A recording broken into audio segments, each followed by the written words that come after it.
Nous ouvrons avec le quotidien Mutation qui titre « Violence faite aux femmes ». Point final. La campagne de 16 jours contre les violences basées sur le genre sera officiellement lancée demain par la MINPROF dans un contexte de recrudescence de ce fléau au Cameroun. C'est à lire en page 5.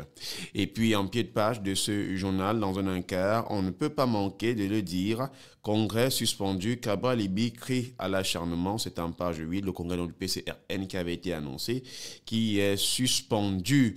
L'équation titre barrage de Nartigal, 420 MW, une catastrophe en hibernation, l'on s'interroge. Malgré les assurances questionnables du vice-président de la Banque mondiale pour l'Afrique de l'Ouest et du Centre, Ousmane Diagana, et Vincent Leroux, directeur général de la NHPC, en visite sur le site, la mise en service commercial du barrage de Nartigal, programmée pour septembre 2024, reste hypothétique. La livraison du barrage hydroélectrique de Nartigal avec une production de 420 MW demeure un projet pharaonique qui mérite une attention tant sur sa fonctionnalité que sur son opérationnalité. Des malfaçons contestées sur l'ouvrage lors d'une mission de contrôle de l'Agence de régulation du secteur de l'électricité, l'ARCEL, devraient questionner l'opinion sur la crédibilité du maître d'œuvre. Il est question aujourd'hui pour la société de projet de la Nartigal Hydro Power Company, NHPC, de faire corriger ces insuffisances par les entreprises en charge des travaux de construction, malgré le fait que dans un droit de réponse envoyé à notre confrère Ecomatin, il cherche à minimiser les faits.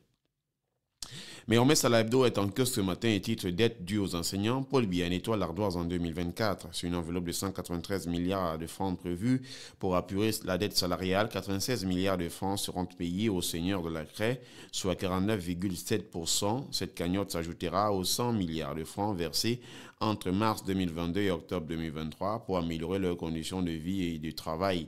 Le chef de l'État a instruit entre autres mesures le paiement de 72 milliards de francs au titre des avancements d'échelons et de grades, 11,2 milliards de francs pour le rappel d'intégration aux enseignants secondaires et 4,3 milliards de francs pour les intégrations à l'éducation de base, à lire en pages 6 et 7 du journal.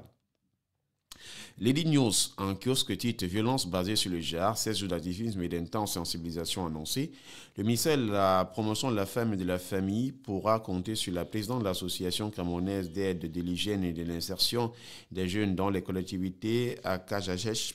Par ailleurs, représentant du Centre espagnol de coopération interculturelle de la femme africaine CODAF, Yvonne Flore Belema, tout au long de cette campagne décisive au menu des activités, organisation des séminaires à l'intention des jeunes scolaires dans les centres multifonctionnels de promotion de la jeunesse, portant sur les féminicides, sensibilisation de la femme rurale, sur ces atrocités déshumanisantes à travers des caravanes dans les marchés et les ménages. Dans la liste des activités prévues par ces associations figure le renforcement de capacités des femmes et de toute chaîne d'intervention des violences basées sur le genre, assorti d'un gala organisé pour primer les championnes victimes de VBG à la Croix-Rouge camerounaise. Notons que ces activités ont débuté le 25 novembre 2023 par une marche sportive pacifique.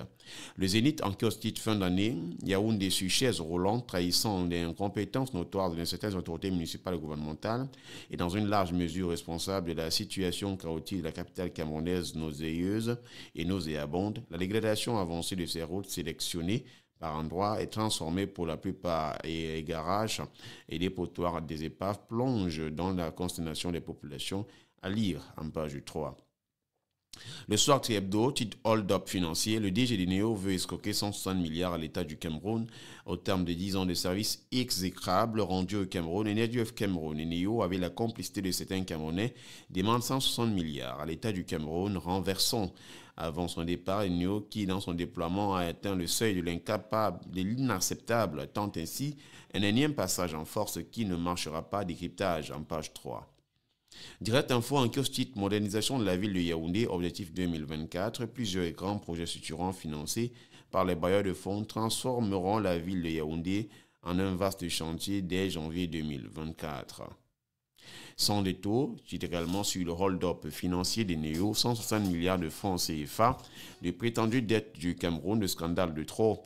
Fin de concession chaotique d'Energy of Cameroon, le concessionnaire réclame une dette astronomique de 160 milliards de francs CFA à l'État du Cameroun alors que le bilan de sa décennie d'activité cristallise un échec catastrophique, une entourloupe qui passe mal.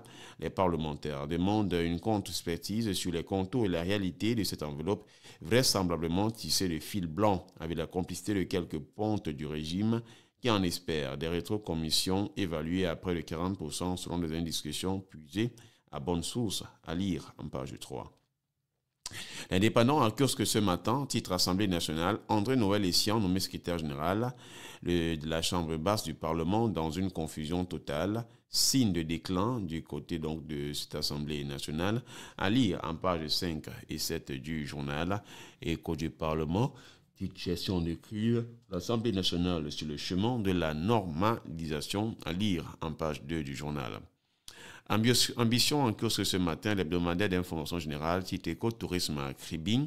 Voici le projet de 10 milliards de Grégoire Mbamba, homme politique et homme d'affaires prospère dans plusieurs domaines, notamment le tourisme, l'immobilier, la communication et autres. Le sénateur Grégoire Mbamba a une vision de développer son pays, de croire en son pays et de croire à sa ville, Kribi. D'où cette ambition, nouveau projet de construction d'un gigantesque complexe bâti sur 25 hectares qui va coûter près de 10 milliards de francs CFA. Un immense investissement dans le secteur du tourisme écologique dans la cité balnéaire du sud du Cameroun, à lire en page 3.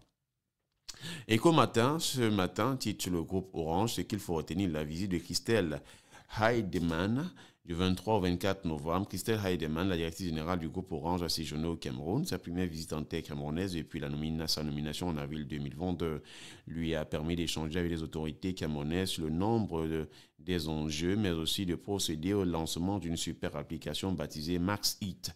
Jusque-là, Orange opérait à travers 2 applications distinctes sur le continent africain, une pour les accès aux services télécoms et l'autre pour les paiements avec Orange Money. Cette offre permettra donc au mobile ou au fixe et Orange Money avec tous les services de transfert d'argent local et international, les paiements chez des partenaires facturiers et marchands, etc. Analyse donc à suivre dans ce journal. Gouvernance presse ou sinon presse gouvernance est en cours, ces titres donc célébration de la journée internationale pour l'élimination des violences à l'égard des femmes. Le regard de la Commission des droits de l'homme, malgré les mises en garde de la ministre de la promotion de la femme et de la famille, il y a quelques mois seulement sur la question des violences faites aux femmes et des féminicides. Les habitudes semblent avoir la peau dure. Le scénario n'a pas tardé à se reproduire. C'est au tour de la Commission des droits de l'homme de s'en mêler pour une lutte plus acharnée contre ce fléau qui commence à faire froid dans le dos, à lire en page 6. Le quotidien Éco-Santé en cours titre sur les médicaments vers le développement de l'institut pharmaceutique local. C'est l'objectif de la visite de travail du ministre de la Santé publique dans la ville de Douala le 24 novembre 2023. À l'occasion, Dr Manaouda Malachi a touché du doigt le fonctionnement des difficultés de l'industrie pharmaceutique locale afin de mieux déterminer dans quelle mesure le gouvernement peut l'accompagner, à lire en page 3. Les fois chauds en kiosque titre IAI Cameroun, l'espoir italien de Roger Milla célébré. 33 ans après la Coupe du monde italienne de football, une délégation de ce pays est venue célébrer le phénomène Roger Milla et ses coéquipiers au campus de l'IAI Cameroun sous l'impulsion de Armand Claude Abanda, représentant résident, à lire en page 2. Innovation en kiosque ce matin, titre les chefs traditionnels alliés qui organisent un rituel pour souhaiter la mort de Maurice Kamto, Mamadou Mota, condamné. Le vice-président du MRC qualifie ce geste d'imbécilité qui montre le degré de haine et de l'ostracisme envers les militants du MRC, à lire en page 2. Quotidien Émergence, mouvement OTS, l'État peut-il tenir sa promesse à 96 milliards? Une question donc qui est posée suite à cette sortie du ministre des Finances, du Paul Motazeux, qui dit que la dette des enseignants sera épurée en 2024 d'une valeur de 96 milliards de francs CFA. Le témoin ce matin, Dr Manaouda Malachi, désormais ambassadeur de la santé, cette distinction honorifique lui a été décernée par l'ONG RAPREDCO en guise de reconnaissance pour ses actions en faveur de la promotion de la paix et de la construction d'une société plus noble et plus sûr. Le drapeau en cœur ce matin titre la gestion du droit d'auteur. La CMC n'est pas en faillite. Le tribunal de grande instance de Yaoundé confirme la légitimité du fonctionnement de la Cameroon Music Corporation CMC. Cela ressort de son verdict prononcé le 11 novembre dernier, qui atteste que cet organisme de gestion collective du droit d'auteur, présidé par Sam Bende, n'est pas en difficulté financière, affirmant ainsi sa légalité en page 6 à lire. L'essentiel en que ce matin, titre la Mercuriale, combien vaut votre terrain à Yaoundé? Vous êtes propriétaire d'un immeuble bâti ou non bâti dans le Fondi. L'État publie périodiquement une Mercuriale qui fixe en cas d'imposition ou d'indemnisation, quartier par quartier, la valeur au mètre carré, votre terrain à Yaoundé. À lire en page 3 jusqu'en page 8 du journal. Le quotidien enquête ce matin titre après avoir plongé le Cameroun dans le noir pendant 10 ans, Eneo demande 160 milliards de francs CFA à l'État du Cameroun. Quelle arnaque! Voilà donc une interrogation accompagnée donc d'une exclamation que nous propose le quotidien ce matin, non conscient du tort causé aux millions de Camerounais du fait de la mauvaise fourniture de l'énergie électrique et du coût élevé des factures adressées aux consommateurs et qui n'avaient rien à voir avec leur consommation réelle.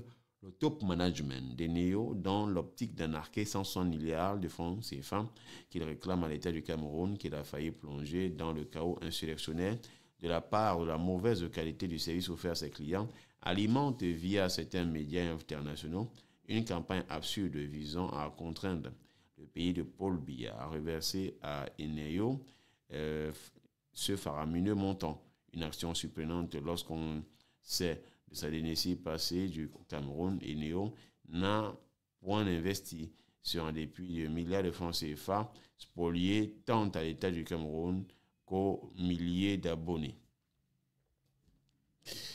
Et puis, on va s'intéresser également à autre chose ce matin. Et quotidien Eco News, coopération Cameroun ITFC, le portefeuille pèse 731 milliards de francs CFA.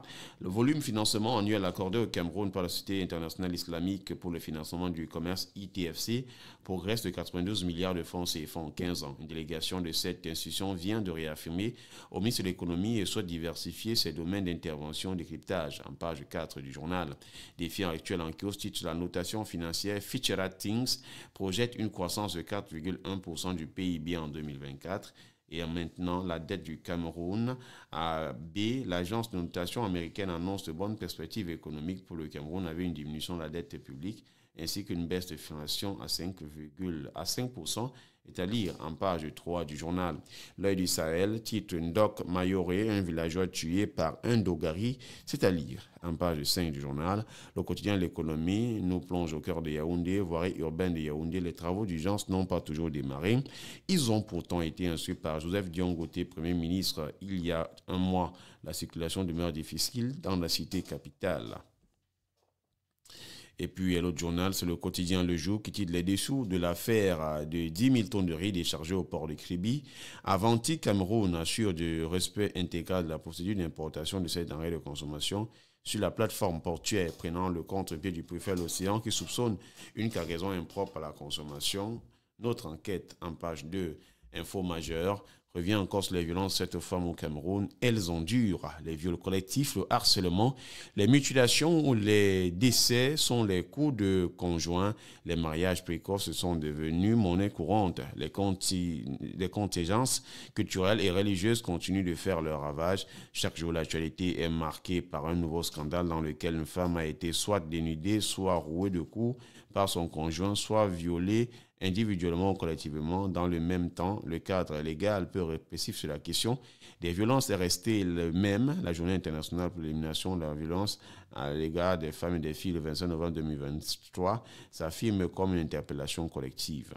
La voix des jeunes, encore sur cette question de violence conjugale, titre près de 60 femmes tuées en 2023, alors que le monde entier vient de célébrer la journée internationale pour l'élimination de la violence à l'égard des femmes le 25 novembre dernier.